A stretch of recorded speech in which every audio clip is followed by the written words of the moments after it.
Boa tarde.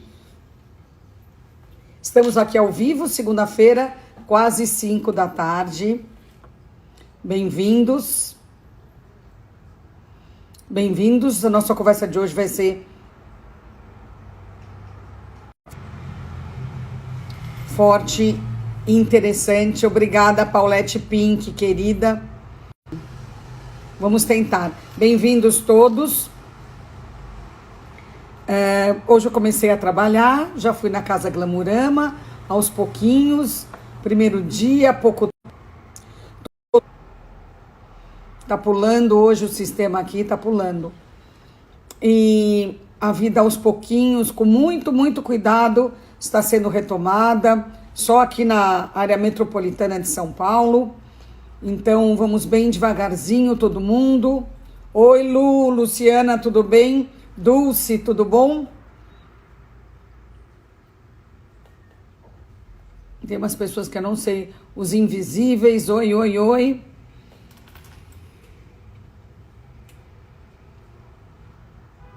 Bem-vindos todos. Vou falar um pouquinho. Oi, doutor Arthur Guerra, é você aqui? Oi, Beth, oi, Dora. Morgana, vê com o doutor Arthur Guerra se ele tá no Instagram Arthur Guerra ou Clínica, por favor.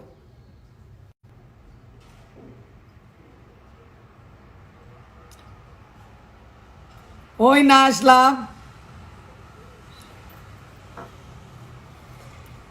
Deixa eu ver se o doutor Arthur Guerra tá no Instagram dele.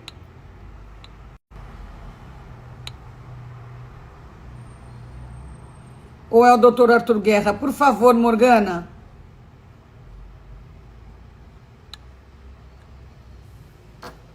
Oi, Consuelo. Bem-vinda, Consuelo Blocker. Eu queria falar um pouco do doutor Arthur Guerra. Eu vou falar um pouco dele. Oi, Paula.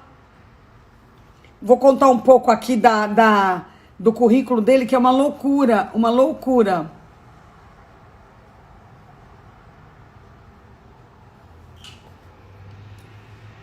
Falam, tá? Dr. Arthur Guerra é especialista em álcool e drogas, ele é psiquiatra, muito renomado, muito talentoso. Um beijo pro Jonas, um beijo pro Canadá. Tem muita gente que está feliz na quarentena, os invisíveis do mundo. Tem muita gente que está feliz, sim. Você não é o único, não, mas vamos perguntar para ele também.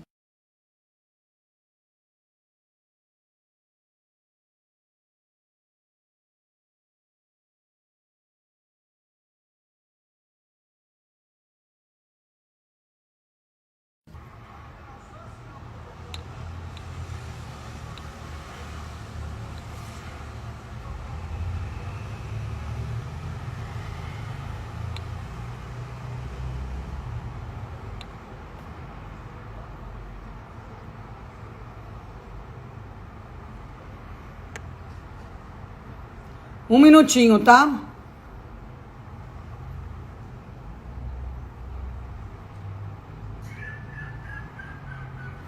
Pronto, já tá fixo aqui. O currículo do Dr. Arthur Guerra é simplesmente um absurdo de bom. Ele é graduado em medicina pela Faculdade de Medicina do ABC, mas ele fez doutorado em psiquiatria pela Faculdade de Medicina da USP. Acabei de ver o Dr. Arthur Guerra aqui, clínica. Pera aí um minutinho. Aqui. Eu vou chamar o Dr. Arthur, depois eu falo dele.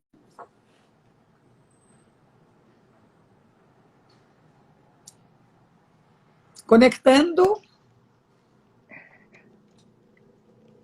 Doutor Arthur Guerra!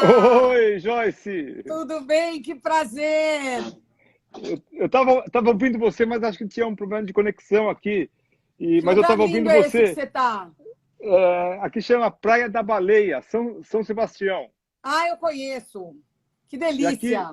é a Serra do Mar, atrás. Sim, Por isso maravilhoso! que tem Você esse tá de verde aqui. quarentena aí? Estou de quarentena aqui. Eu estou Delícia! Você há 2 merece, meses. viu? Você merece. Obrigado, Joyce. Bom, eu estava contando aqui, eu tô embasbacada com o seu currículo. Então, eu vou repetir, tá? O doutor Arthur Guerra é Tá graduado em bom. medicina pela Faculdade de Medicina do ABC, fez doutorado em psiquiatria pela Faculdade de Medicina da Universidade de São Paulo, é pós-doutorado na School of Public Health na Johns Hopkins, que é uma das universidades mais importantes dos Estados Unidos. Na Fulbright Commission, o que você fez? A Fulbright Commission foi o órgão que escolheu 15 pessoas de 15 países diferentes do mundo, em 91 e 92, para serem treinados para depois serem, entre aspas, líderes nesse campo de álcool e drogas em diferentes partes do mundo. Eu tive a sorte de ser escolhido pelo nosso país, pelo Brasil. Teve o mérito. Livre docência pelo Departamento de Psiquiatria da Faculdade de Medicina da Universidade de São Paulo. É professor titular da Faculdade de Medicina do ABC, de Psicologia Médica e Psiquiatria. Professor associado do Departamento de Psiquiatria da Faculdade de Medicina da Universidade de São Paulo. Coordenador do GREA, Programa do Grupo Interdisciplinar de Estudos de Álcool e Drogas, do Instituto de Psiquiatria da USP, da Faculdade de Medicina. Coordenador do Programa Redenção da Prefeitura Municipal de São Paulo e presidente executivo do Centro de Informações sobre Saúde e Álcool. Com um currículo desses, vou te contar, doutor Arthur. Aliás, Joyce, quem que fez uma introdução entre eu e o antigo prefeito, atual governador? Você lembra? Que mundo pequeno, né? Eu vou contar essa historinha aqui rapidamente.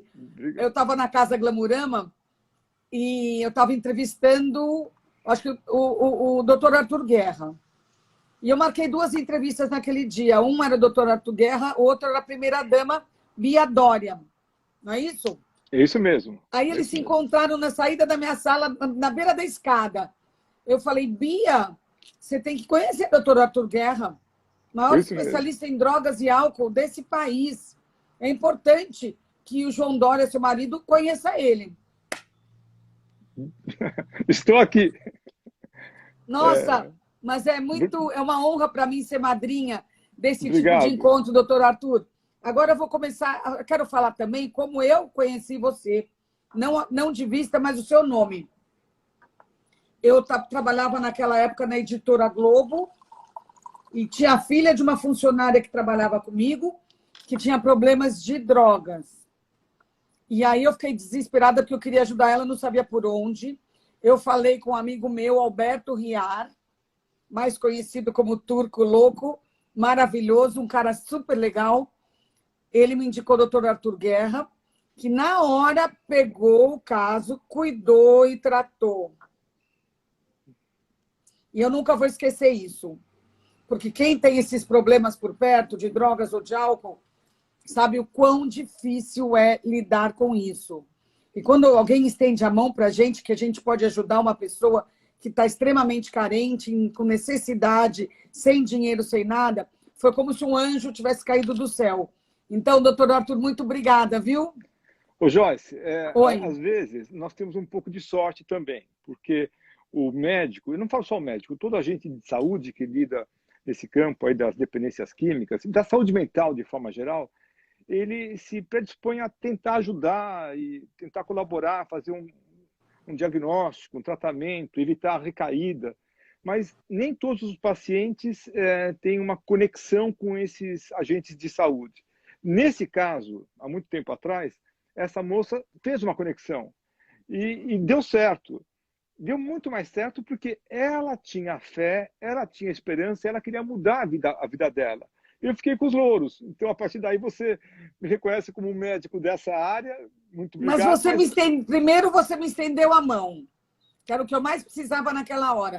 Segundo, eu acho que essa conexão depende muito do médico também, doutor Arthur, de como o médico conquista uma paciente tão frágil, né? Algumas pessoas, Joyce, estão nessa situação como se fosse, não é a mesma coisa, mas como se fosse num suicídio lento. A pessoa, às vezes, ela vai morrendo aos pouquinhos, assim, sabe? Ela vai se definhando, ela vai perdendo amor, autoestima, amor próprio, respeito, ética, consideração. Ela não se cuida mais nem fisicamente, nem mentalmente, e cabe ao médico, ou psicólogo, ou enfermeiro, auxiliar a tentar mudar isso, a tentar reverter esse quadro que, se nós não fizermos nada, vai acabar no precipício. É a nossa missão. Doutor Arthur, esse tipo de tratamento, esse tipo de medicina, eu vou fazer uma pergunta meio boba, mas eu queria entender. É mais difícil do que as... Porque, assim, é uma coisa tão... assim, não é que nem você tem um tratamento, sei lá, de um câncer. Você escolhe que tipo de químio, que tipo de rádio, tudo. Nesse tipo de tratamento, envolve muitas outras coisas. É mais difícil do que os outros tratamentos? E o sucesso, como que funciona? Qual é a porcentagem de sucesso? Joyce, pergunta bem interessante a sua, hein? Olha, para quem teve um treinamento, quem foi capacitado para isso e quem tem mais experiência, é difícil, continua sendo difícil. Mas eu acho mais difíceis outras áreas dentro da medicina. Esse assunto, Joyce, nós estamos vivendo agora da pandemia, onde você consegue fazer o diagnóstico, fazer algum tratamento, mas às vezes você não consegue ter controle da situação. A gente vai Puxa, falar bastante sobre isso. é bem complicado. E cada um acaba se identificando de alguma forma. Eu, Arthur, eu tenho uma dificuldade enorme, enorme, e respeito muitíssimo em colegas que lidam com psiquiatria da infância, da adolescência. Criança com doença mental, para mim é uma dor na alma, sabe? Eu admiro e respeito muito, muito, muito, porque eu acho que é muito difícil, tanto de você abordar, de você tratar, de você lidar com a família. E esses colegas que lidam com a psiquiatria infantil, muitas vezes olham para mim e falam: Arthur, isso não é nada, difícil é lidar mesmo com álcool e drogas. Um álcool onde a mentira muitas vezes faz parte do quadro clínico, onde às vezes há uma postura mais arrogante, uma postura mais de falar, não, eu tenho controle, eu posso beber quando eu quiser. Né? E isso é o dia a dia. Alguns colegas tomam isso de forma assim um pouco mais forte, ao pé da letra. E não é ao pé da letra que tem que tomar. Então, a medicina ela é muito ampla, ela é muito ampla. Eu admiro muitos colegas que lidam com situações de doenças, de transtornos muito mais graves, na minha opinião. E, claro, a minha é difícil, não estou dizendo que a minha é fácil, mas eu acho a deles muito mais difícil do que a minha. Qual que é uma grande frustração para você? Puxa, agora você me pegou. Estamos aqui para fazer perguntas Uma diferentes, grande tá? frustração foi quando eu tinha 17 anos e eu queria muito fazer educação física. Eu queria fazer educação física, eu era um atleta que nós chamamos federado, quer dizer, eu jogava em clubes e tinha uma atividade esportiva forte naquela época, e aí eu entrei numa faculdade de educação física. E muito contente, eu fiz a matrícula sem falar com meu pai era daquela época antiga, né? E eu fui comunicar, me lembro como se fosse hoje Joyce, num jantar, né? Falei, olha, eu quero comunicar a vocês, sabe, meu pai, a minha mãe, meus 3 irmãos, que eu entrei na faculdade de educação física. Meu pai falou, mas por que educação física? Eu falei, pai, porque eu gosto de esporte, eu acho que eu vou me dar bem nessa área, né? E naquele sistema, hoje é diferente, Joyce, mas naquele sistema antigo, né? De educação, né? De educação, que você tinha que ser advogado, engenheiro, ou médico, uma coisa assim, né? Ele falou, me lembro como se fosse hoje, ele falou, não. Você entrou, parabéns, mas acho que você precisa fazer uma outra escolha. Eu falei, pai, eu respeito a sua opinião, né? Você está com 17 anos, mas a minha escolha é essa daqui. Bom, e aí nós tivemos um embate, uma dificuldade, tal, posições muito radicais de um lado e do outro lado. Eu acabei fazendo uma outra faculdade, a faculdade de medicina, né? durante muito tempo, Joyce, Ainda bem, hein, doutor Arthur? não, mas eu não, eu acho que se eu tivesse feito educação física, eu também seria feliz. Mas eu entendo a posição do meu pai, né, do passado, né, e eu não quis repetir isso com os meus filhos. Tenho dois filhos, na verdade, quatro filhos, dois meus e dois da minha atual esposa, e nenhum deles quis fazer medicina, né? Quiseram ter outros caminhos na vida, né? Sim. Mas eu sou grato ao meu pai por ter me forçado um outro caminho Eu também também que sou grata a seu pai, tá? Doutor Arthur, é, qual é a porcentagem de sucesso nos seus tratamentos com álcool e com drogas? depende de cada paciente, né? Mas depende especialmente se o paciente que eu estou conversando, está na minha frente, se ele tem se ele aceita que ele tem um problema, se ele aceita que tem um problema, muitos negam, muitos rejeitam. Dois, se ele aceita que a abstinência do uso da droga, seja droga legal, como álcool, tabaco, droga ilegal, maconha, cocaína, anfetamina, se ele aceita que a abstinência é uma saída, e depende se ele aceita também que ele possa ter outras muletas, que ele possa ter outras ferramentas que ajudem ele a sair dessa situação, especialmente o esporte, Tipo mas exercício muitas vezes físico, né? exercício físico. Olha, justamente eu, né, que tinha Tá aquela vendo? ligação E você é com um a parte. super malhador, né? Que eu sei. Eu gosto de esporte, sempre gostei, né? Ou às vezes ele tem um hobby, uma paixão, ou mesmo a fé. Acho que cada vez mais eu acredito que a fé não é só religião, não é só ir à igreja ou ir à sinagoga. Isso é importante também, mas não é só isso. A fé em alguma coisa, a fé que a gente consegue modificar o mundo, que nós vamos para um mundo melhor, diferente, que esse mundo precisa de nós, né? Essa fé também é fundamental. Então, quando a pessoa tem, número um, aceita que tem a doença. Dois, ela reconhece que a abstinência é uma saída e faz esporte ou tem fé, nós temos aí uma melhoria de 80%, 85%. Qual que é o problema? O problema é que, em geral, as pessoas não têm o reconhecimento da doença, querem usar droga de forma moderada, de forma ocasional, e odeiam esportes, odeiam religião, odeiam parte espiritual, né? Então aí nós abaixamos aí para 30% de sucesso, em geral, 70% de dificuldades. Isso a curto e a médio prazo. Difícil, né? Por que você escolheu esse tema drogas e álcool para o seu doutorado ou mestrado? Doutorado, né? Na verdade, quando eu estava no final da residência de psiquiatria, em 1981, eu fui dar plantão, então, na residência, no Hospital das Clínicas, no Instituto de Psiquiatria, Joyce, e eu entrei num sábado, final de tarde, mais ou menos devia ser umas 6 da tarde, 6h30, mês de junho também, frio, né, chuvoso. Entrei numa enfermaria, fui chamado como médico residente para ver um paciente nessa enfermaria e vi uma cena assim, um pouco diferente. Eu vi tudo meio sombrio, nebuloso, algumas pessoas rindo, também os enfermeiros rindo, mas não de forma jocosa, né? E tudo assim como se fosse a mesma, o mesmo cenário, né? Uma enfermaria de 45 leitos naquela época, e tudo mais ou menos igual. Eu perguntei para um enfermeiro mais velho, eu devia ter mais ou menos, acho que 26 anos, alguma coisa assim, 25 anos. Eu perguntei para o enfermeiro mais velho, né?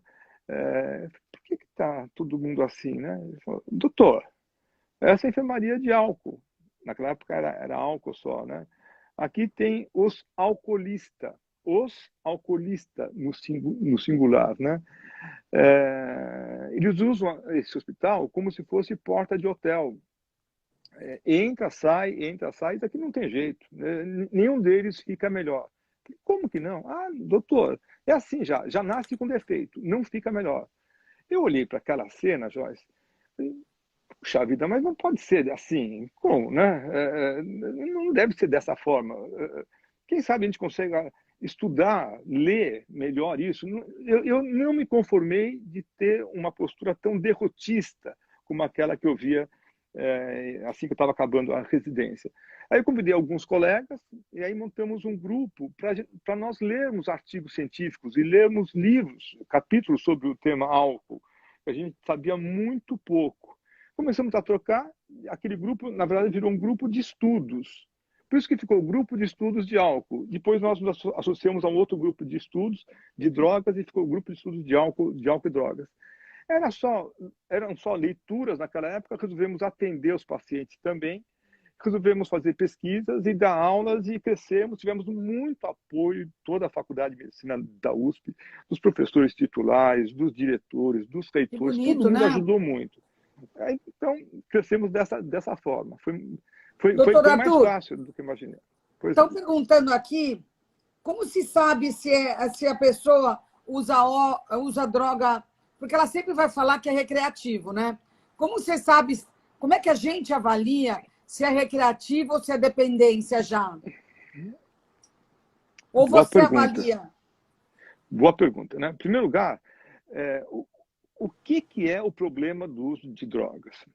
É quando a pessoa usa aquela droga e, independente da quantidade que ela usa ou da frequência, ela acaba tendo algum prejuízo, ou para ela mesma, ou para aquela pessoa, ou para quem vive com aquela pessoa, quem mora com aquela pessoa, ou quem trabalha com aquela pessoa, ou quem tem algum tipo de relacionamento.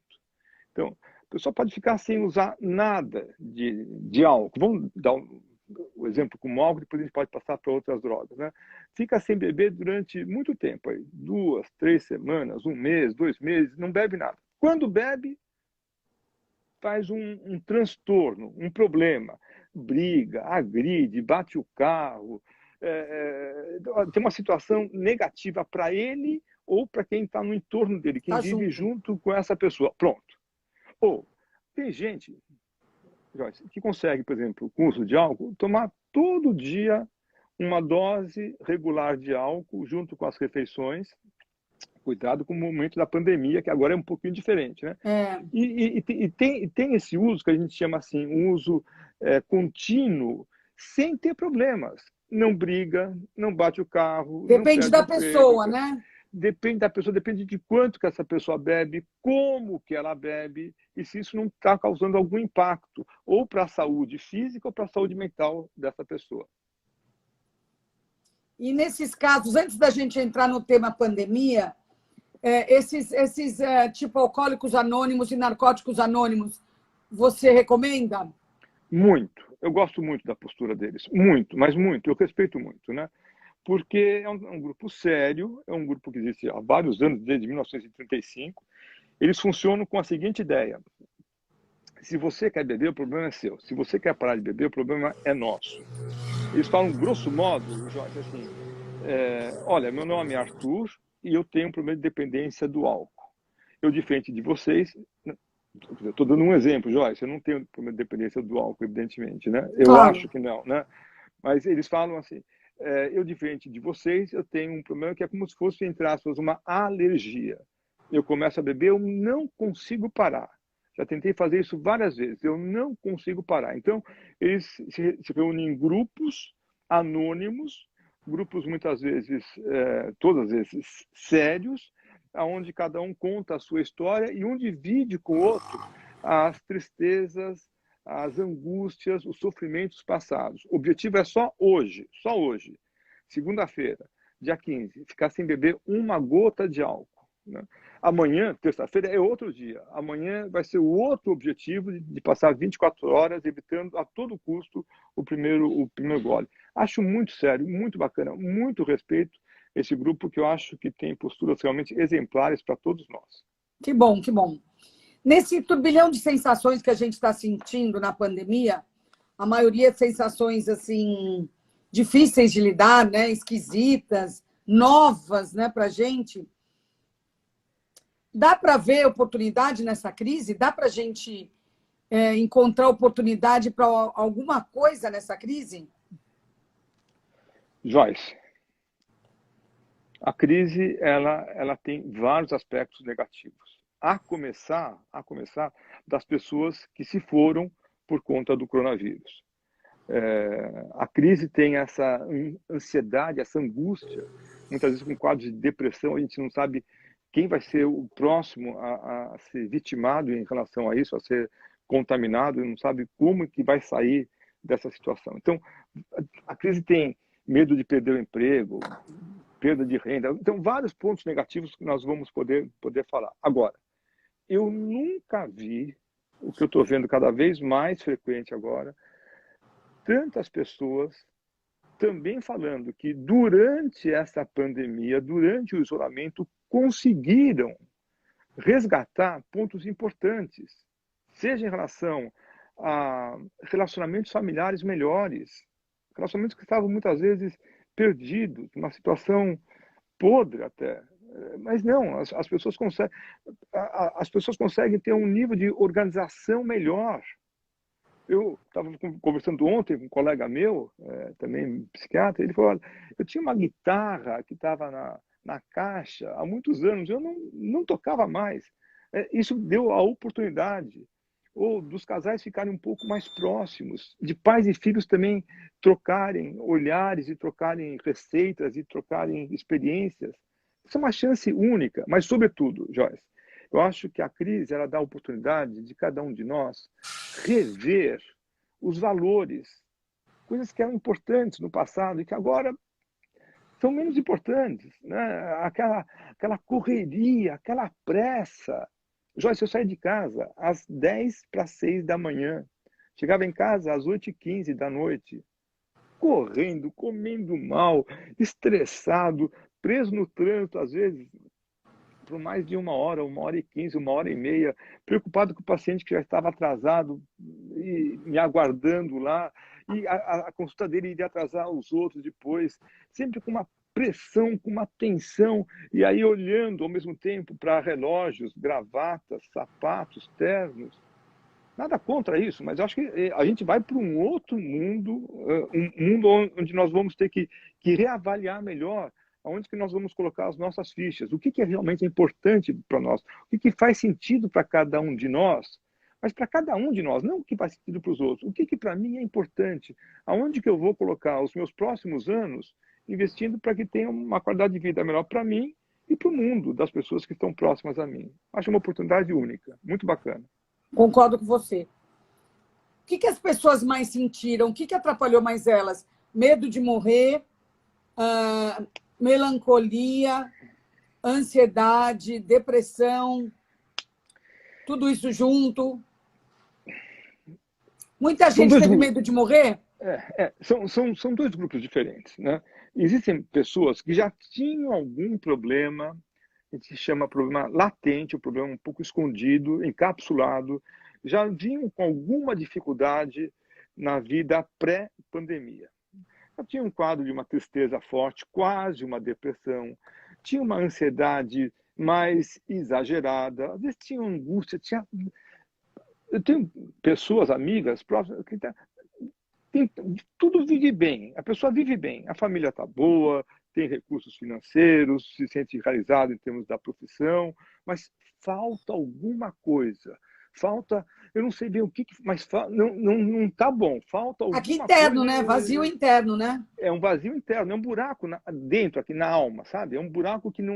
E às vezes preenche isso, ou preenchia isso com comida, preenchia isso com bebida, preenchia isso com droga, com dinheiro, com jogo patológico, com poder, né? Então, preenchia dessa forma assim um pouco, digamos assim, ligado aos impulsos, às emoções. Essas pessoas que já tinham esses traços, durante a pandemia agora, têm esses traços mais exacerbados, mais fortes, mais vigorosos.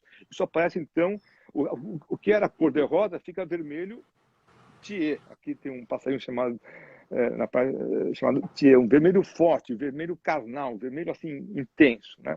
Isso é um grupo de pessoas. O outro grupo as pessoas não tinham problemas, porém, diante desse momento rápido, urgente, onde você tinha as suas atividades, de repente, para tudo, fica confinado, né?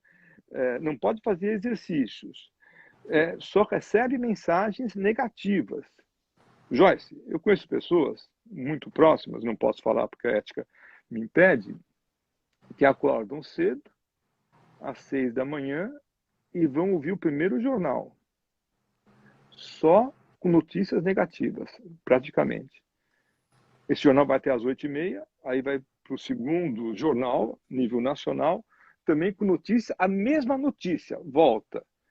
Aí depois, às 11 horas, ao meio-dia, tem outra vez a versão mais doméstica, a mesma notícia, para a terceira vez.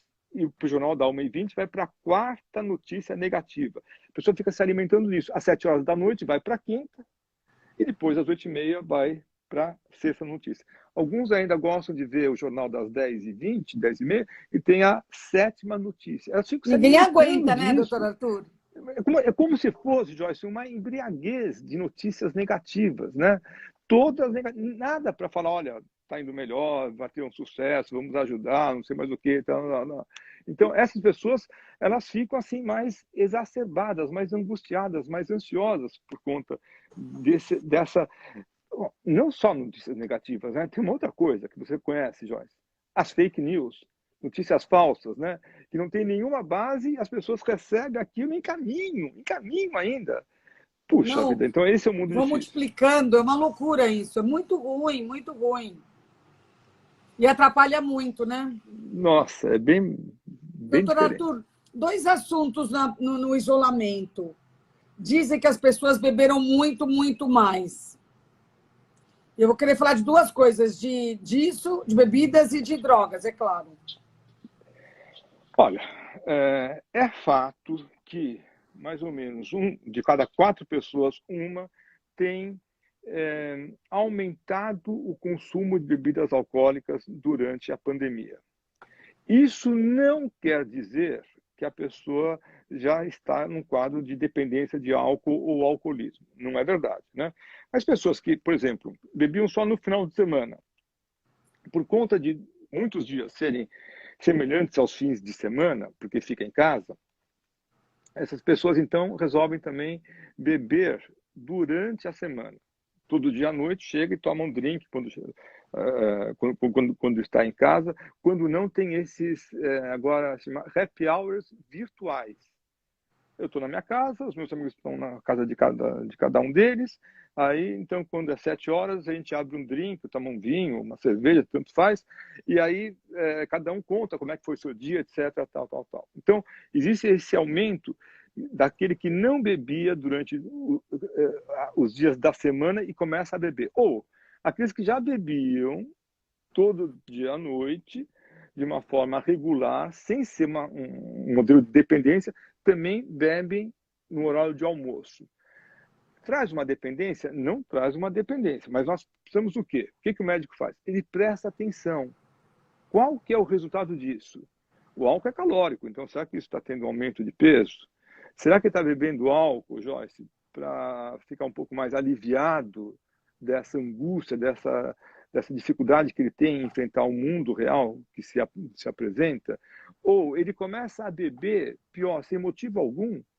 Ele bebe sem controle, ele bebe e tem consequências negativas como amnésia alcoólica, o blackout alcoólico, ele bebe, fala, faz algumas coisas e depois esquece.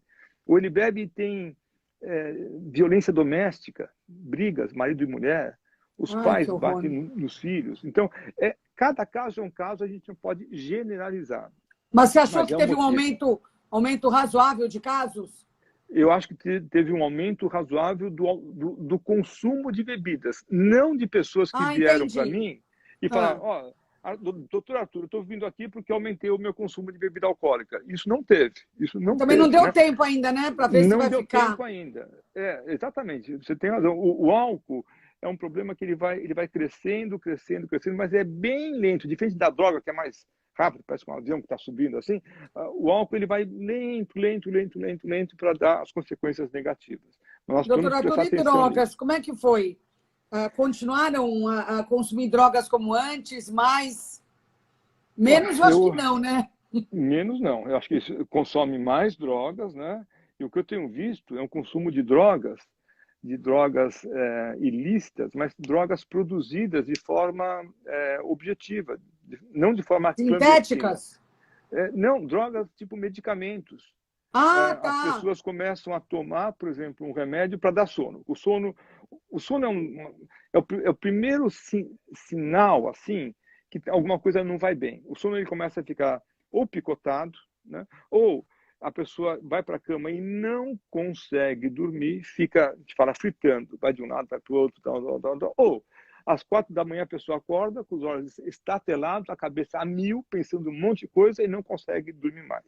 É uma insônia que nós damos o nome de insônia terminal.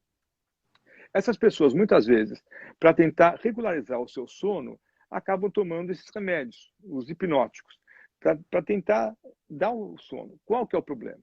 São dois. O primeiro, quando a pessoa toma o remédio junto com bebida alcoólica. Um erro, assim, abissal. Um erro que a pessoa não deve fazer isso, né? É uma complicação grande, porque tanto o remédio quanto o álcool vão agir no cérebro a busca de neurotransmissores e vão fazer uma competição entre eles. Não vai dar certo. Isso daí é muito ruim.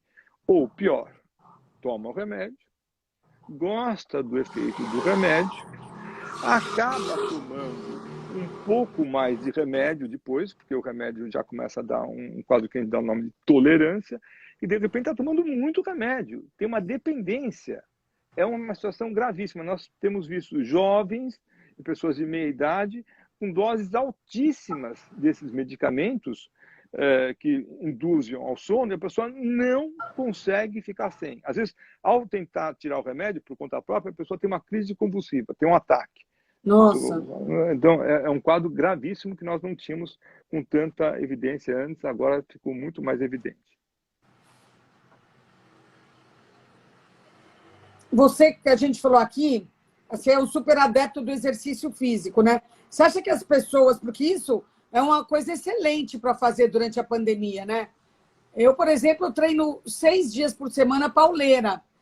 E eu só não treino 7, que meu professor falou, por favor, para um dia parar. Mas o dia que eu não treino,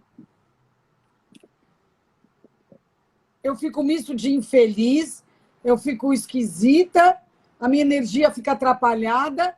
Então, eu acho que um grande aliado para enfrentar esses tempos foi o exercício físico. Mas você acha que as pessoas conseguiram perceber isso, conseguiram fazer isso? Porque não tinha academia no prédio, não podia sair de casa. Joyce, você sabe que eu faço esporte, eu gosto de fazer esportes, triatlon, corridas, essas coisas todas. Quando veio a notícia que o clube que eu frequento, o Clube Pinheiros, estava fechado, Você ficou fechou, desesperado. eu vou falar entre nós, eu sei que tem um monte Você de foi no ouvinte, mas médico, já sei. Você foi no eu médico. queria, eu queria um psiquiatra, sabe? Porque eu entrei, Joyce, em síndrome de abstinência, como se fosse de álcool, era de falta de exercício, sabe? Eu comecei a falar, nossa, eu comecei a descer, eu moro no 16º andar, e tem mais 3 andares de subsolo. Os 19 andares, descer, subir, né? Tem alguma coisa assim. Eu não podia sair na rua correr, porque você não devia correr, eu ainda vi algumas pessoas correndo, então foi muito, muito chato. Foi uma situação gravíssima, eu acho que aconteceu. Aí nós vamos nos adaptando. Aí nós vamos vendo, né, que existem outras possibilidades, dá para fazer algum tipo de exercício, tem saídas bem inovativas, bem criativas que o ser humano consegue fazer. O que o exercício faz? Você que faz exercício 6 vezes por semana, os exercícios eles liberam as famosas endorfinas. Essa Que é coisa uma que delícia, né? é uma delícia, é uma droga, né? Assim, no começo você tá um pouco uma dificuldade, cansado, vê uma vontade de não fazer o exercício às vezes, né? Porque está chovendo, que está frio, não sei mais o quê. Aí quando você começa a fazer, engata, quando você acaba a série que o professor passou, você fala, nossa, meu dia começa agora. Eu gosto de fazer exercício de manhã. Tem gente que Eu faz de também. tarde, tem gente que faz à noite. O meu dia começa agora. E você começa com outro ânimo, com outro pique. Você começa com uma gasolina Sim. boa, né? Aditivada. Aditivada. Você fala, nossa senhora, e tudo funciona melhor. o intestino funciona melhor, você fica menos irritado, você se alimenta melhor, você, Sim. né, as coisas ficam muito mais encaixadas. Então, para mim, eu acho que exercícios são ferramentas essenciais, não só para tratamento de doença mental, não só para tratamento de álcool, tratamento de drogas, mas para manutenção daquilo que nós chamamos de saúde mental. A saúde Sanidade. mental é a saúde mental, ela é a base dessas coisas. E como a OMS fala, não há saúde sem saúde mental. Para você ter saúde, você tem que ter saúde mental junto. Então, Que exercícios bonito isso. Nunca tinha ouvido isso. bacana, né? Muito, muito, muito. O que você escutou no seu consultório ou dos seus pacientes sobre a vida sexual deles durante a pandemia? Nossa, Eu tô solteira, foi bom, foi ótimo. Joyce, olha, é um desafio, né? É um desafio porque aquilo que estava mais ou menos morno anteriormente fica mais morno, né? Eu não posso falar que fica mais quente, né? Joyce, a libido, quer dizer, a vontade de você beijar, abraçar, tal, ela depende. Primeiro, é um instinto do ser humano, né? Mas ela depende de fatores, entre aspas, positivos, né? Que a pessoa tem. Ela depende de você estar bem com você, de você estar bem com o seu corpo, de você estar envolvido com uma outra pessoa. Mas como é difícil nesse momento, Joyce, com medo de perder o emprego, né? Falta de dinheiro, Medo o de teu emprego morrer. vai, medo de morrer, né? Às vezes tem gente que tem medo e não sabe medo do que é, ou de você ficar confinado, preso, né?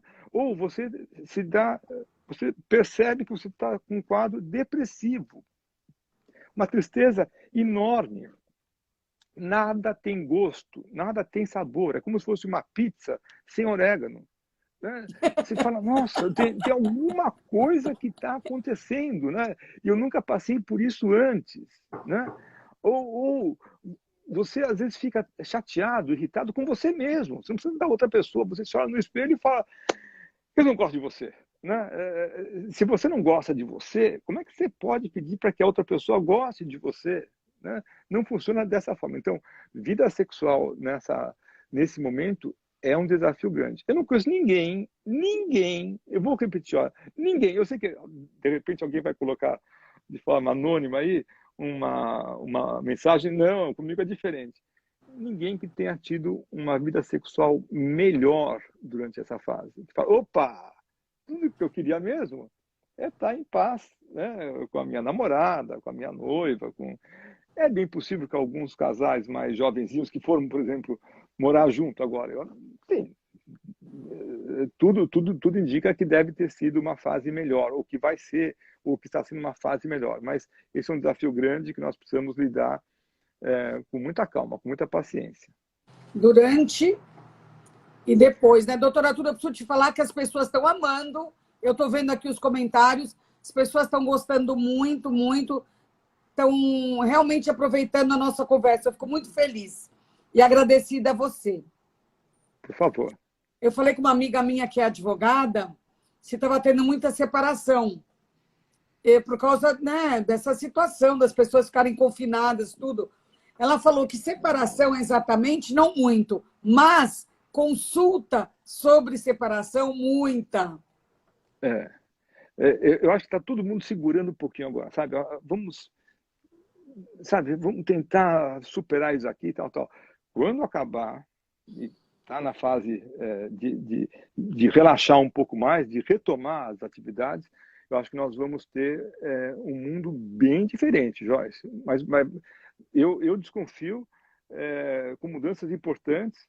Por exemplo, na minha atividade, né, como psiquiatra, eu atendo tudo hoje por telemedicina, 100% dos casos. Todos os pacientes que eu consultei, eles falam, eu quero continuar nesse modelo. Puxa, mas eu tinha uma clínica bacana na Vila Olímpia, com salas de secretários, etc. Tal. Paciência, nós vamos ter que, Mas, ao doutor menos Arthur, até... uma consulta tele é boa para quebrar galho, né? Mas você não acha que vai fazer falta o olho no olho, body language, sabe? Você vê que uma pessoa está sentada na sua frente. Não diz alguma Sim, coisa a postura dela na poltrona? sim, a postura, às vezes um sorriso, o piscar de olho, um gesto assim mais de defesa mais forte. Nada é melhor do que o vis-à-vis, nada é melhor do que frente a frente, né? E isso daí é provável que vá continuar mesmo, né? Mas o que eu estou falando é, no cenário que nós temos, onde o vírus está mais evidente do que nunca, né? Onde nós não temos a vacina ainda, onde nós tínhamos até recentemente um problema de logística, de transporte enorme, grave. A ferramenta da telemedicina ela veio para auxiliar. E Inicialmente auxilia, era né? muito, mas muito, muito, muito, porque o vínculo que o paciente faz é com o médico ou com o psicólogo, né? Ele faz esse vínculo.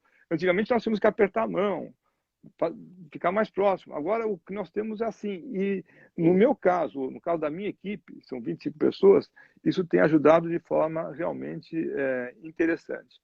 O que é mais difícil, viu, Joyce? Porque as consultas são mais focadas o tempo todo, você não tem uma distração, você não tem um cafezinho, você não. É aquilo.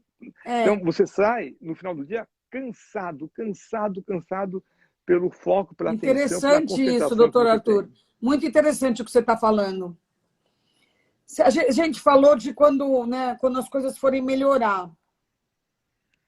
Qual você acha que vai ser os maiores desafios da gente quando a gente começar a sair para a rua?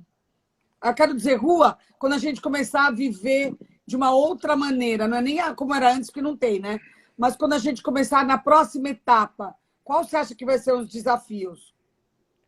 Em primeiro lugar, a mudança que veio para ficar, acho que de forma definitiva, é a mudança ligada à higiene, a asseio, né? A lavar as mãos, a E usar máscara máscara, também, né? né? Isso daí acho que vem para ficar nesse momento de forma mais incisiva, mais, olha, tem que ser assim, e depois com as crianças de forma mais natural, né? Como se fosse parte da educação, como hoje é pôr cinto de segurança no carro. Há um tempo atrás a Sim, gente não punha, hoje você entra no carro, você põe, você nem pensa se precisa pôr ou não. Você põe. Aliás, o carro avisa se você não puser o cinto, né? Ele apita. Então, sim. é natural. Eu acho que nós vamos para essa fase de asseio de forma mais natural. Segundo ponto, né? Nós vamos para uma fase, eu acho, onde a gente vai ter que rever melhor o que é importante para cada um de nós, né? Educação, cultura, vida familiar, vida com os amigos, isso tudo vai continuar. Afeto. Afeto, respeito, mas a gente vai selecionar um pouco mais em relação a isso, né? As aglomerações eu acho que vão ser bastante restritas até sair a vacina, né? A vacina deve sair mais uns 2 anos, eles falam daqui a um ano, 6 meses, um ano, mas eu acho que antes de 2 anos isso não deve sair, porque isso precisa ser feito de uma forma escalável, né? Para que todo mundo fique vacinado, isso vai demorar, então aquelas shows, teatros, cinemas, aglomerações, restaurantes, isso deve passar por uma segunda fase, mas, sobretudo, eu desconfio, Joyce, que nós vamos ter a chance de rever códigos importantes, de rever, como falei antes, valores, de rever o que é importante para nós, né? Qual que é o sentido da nossa vida? Nós estamos aqui para quê? Como que a gente pode se tornar seres humanos melhores, né? Como que as nossas gerações futuras podem nos ajudar? Como que nós podemos ajudá-los a ter um mundo melhor em relação a isso? Essa mudança, eu acho que ela vai vir e ela vai ser capitaneada, na minha opinião, pelos principais líderes. Não, quem que são os líderes? São os líderes esportivos, os líderes políticos, quando tem, os líderes espirituais, os líderes artísticos, né? Essas pessoas vão ter a missão, na minha visão, de multiplicar os lados bons, né? As coisas bacanas que nós podemos dar uma geração melhor, uma sociedade melhor. Acho que esse é o nosso desafio. Espero que a gente consiga cumprir. Doutor Arthur, rolou muita maconha recreativa nessa pandemia? E até que ponto existe essa tal maconha recreativa? Pergunta boa também, né? Quer dizer, maconha recreativa porque se supõe que tem uma outra, que é a maconha medicinal, né? É. São os dois pontos aí. Quem usava continuou usando. Não houve uma diminuição nesse sentido, né? Para os jovens de 14 anos, de 15 anos que estavam usando e tinham esse uso de forma um pouco mais, digamos, solta, esse uso solto no ambiente familiar, acaba mudando um pouco porque os pais estão junto com esses jovens nas suas casas, nos seus apartamentos. Então, é comum, eu recebo pessoas que pedem consultas porque falam, meu filho está fumando maconha. A gente vai conversar com o filho e ele fala, eu sempre fumei, não sei porque minha mãe está brava agora. Mas por quê? Né? Mas ele está fumando maconha no apartamento, aqui, no quarto dele. Bom, e o que você acha? Vou fumar onde? Eu não posso sair de casa mais, não posso ir na rua fumar, não sei mais o que. Então, eu sempre fumei. Ela que está um pouco exagerada, os moços e as moças falam em relação a isso daí. Qual que é o problema? O problema, outra vez, é usar maconha como se fosse uma muleta para você superar essas coisas todas. Então, para aquele jovem que estava mais afastado, onde tinha um certo desânimo, chateado porque os pais não se entendem bem, chateado porque ele queria namorar aquela menina, a menina não quer namorá-lo, chateado porque ele está à busca de uma identidade e não consegue se firmar ainda, próprio da idade, próprio dessa fase de maturação para que a pessoa possa ter a sua própria identidade, né? Esse jovem vai usar maconha, e tem 3 tipos de maconha. Tem maconha, tem skunk, tem haxixe, né? De forma mais intensa, buscando sensações diferentes. Para alguns deles, Joyce, essa sensação vai ser boa. E esse daí tem o risco maior de se tornar dependente. Como? Dependente. Maconha causa dependência. Dependência forte. Não, mas eu conheço alguém que fuma todo dia e não tem dependência. Pois é, eu conheço gente Já que está fuma, dependente, né? já está dependente. Eu peço para ficar sem. Você pode ficar sem um mês, só para eu ver como. Quem é você, meu amigo, para saber quem é você sem a maconha? A pessoa não consegue. Ela tem uma dependência, ela precisa da maconha para poder funcionar de forma adequada. Todo mundo que fuma maconha é dependente? Não é verdade. Mas quanto mais cedo você começa a fumar, maiores as chances de ter dependência. Doutor Arthur, afinal, a gente está quase finalizando. Afinal, o que leva mais gente às drogas e o álcool? São frustrações? Ou fragilidade emocional? Sei lá. Ganha prêmio Nobel de Medicina quem responder isso. A gente não sabe. Às vezes, na mesma família, com a mesma educação, o mesmo pai, a mesma mãe, um irmão vai para o uso da droga com dependência, o outro não consegue usar, não gosta de usar. Então, a gente não tem um padrão ainda. Nós temos algumas evidências. Uma delas é, quanto mais cedo você começa a usar a droga, quanto mais cedo, maior a chance de ter dependência. Olha, Número bom 2, saber. quanto mais se usa a droga, quando a pessoa começa a usar com um volume maior, e ele sabe que está usando com um volume maior, porque os amigos não estão usando naquele volume, naquela frequência, maior a chance de ter dependência. 3, quando a pessoa tem uma situação onde existe já algum conflito de ordem emocional, um quadro psiquiátrico, uma depressão, ansiedade, angústia, pânico, qualquer coisa, a pessoa vai usar a droga como se fosse um remédio, entre aspas, maior a chance de ficar com dependência. Número 4, quanto mais ela conviver num ambiente onde tem outras pessoas que fumam, mesmo de forma moderada, mesmo de forma social, maior a chance dela ter dependência. Muitas vezes ainda, em último lugar, às vezes o jovem ele não vai fumar a maconha, mas ele está lá com 13 anos, ele começa a frequentar um ambiente onde os amigos, especialmente amigos mais velhos, estão fumando maconha. O fato dele frequentar esse ambiente, ele não está fumando, ele só está olhando. fato dele frequentar aumenta o risco dele usar. Mesma coisa que aqueles que usam maconha e, de repente, começam a frequentar ambientes onde tem o uso da cocaína. Não quer dizer que ele vai usar, mas aumenta o risco, aumenta a chance, aumenta a possibilidade de ele usar a cocaína. Então, o fato dele estar próximo ao uso aumenta, sim, a consideração. É igual a pessoa que é dependente do álcool, que não quer beber nada, não vou beber, mas eu vou para o bar com os meus amigos. Mas você vai para o bar com os seus amigos para quê? Eu vou para me divertir, eu vou conversar com eles, mas está todo mundo bebendo lá. Mas eu não vou beber. Opa, não vai dar certo. Então não vai para o bar, porque o bar vai ser o ambiente, naquele modelo Ideal para antigo, beber, né?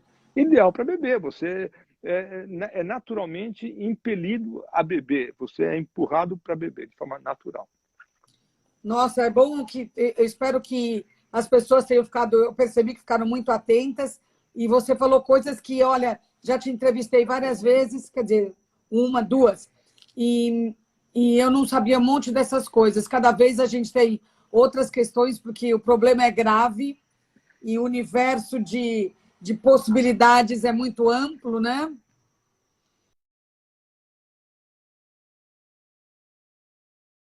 Importante. Eu esqueci de perguntar alguma coisa para você? Não, você não você pergunta as coisas de forma muito gostosa, sabe? Muito fácil, assim. Então é uma conversa que flui, Joyce, de forma natural. Que É bom. muito bom falar com você, viu? Muito obrigada, doutora Muito... Arthur. Eu falo que live não é entrevista, live é uma conversa. Ô Joyce, já que é uma conversa, deixa eu só agradecer uma coisa, além daquele contato inicial que você me fez lá com a Bia Dória. Agora eu tenho uma coluna na revista Forbes que fala sobre saúde mental. E você sabe que eu acho que uma parte dessa coluna eu devo a você, porque Por quê? você sempre me colocou num mundo diferente da saúde mental, que não só o hospital, o consultório, a receita médica. Você sempre deu a possibilidade de a gente falar sobre saúde mental dessa forma um pouco mais solta, digamos assim, um pouco mais, entre aspas, social, Mais natural. mais natural, né? Então, cada semana eu tenho que falar de um assunto diferente. Algumas vezes eu lembro de você que me ajudou, deu um empurrãozinho no começo e eu achei bem bacana. Nossa, eu fico Muito muito obrigado, feliz, Joyce. viu? Orgulhosa eu fico. Obrigada, doutor Arthur. Espero voltar a falar com você em breve, porque é sempre muito, muito bom. Um beijo. Obrigada, bom trabalho. Obrigado, Joyce.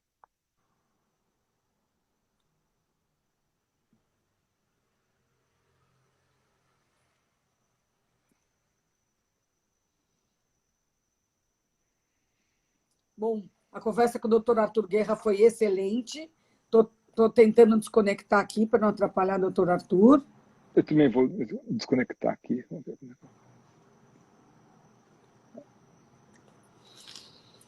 Foi muito boa a conversa.